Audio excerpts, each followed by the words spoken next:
So it's very clear now that GBP JPY is literally trending to the downside. There is a massive sale going on GBP JPY. So we all know that rules of trading, which is trade with the trend and not against the trend. So now, if you take a look at the trend on our GBP JPY, you can clearly see that GBP JPY currently is selling, right? It is dropping. Now we should expect it to continue the drop until it gives us a change of movement.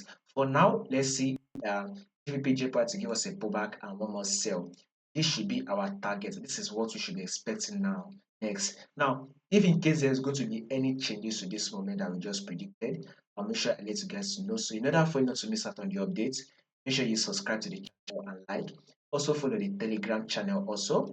You'll find the link to the Telegram channel in the comment section. So by the way, GBP JPY will be giving us a bearish move. So expect a pullback and then one more sell. So that is exactly what we are going to be expecting for the day on our GBP JPY bearish move for the day is what we are going to be expecting next.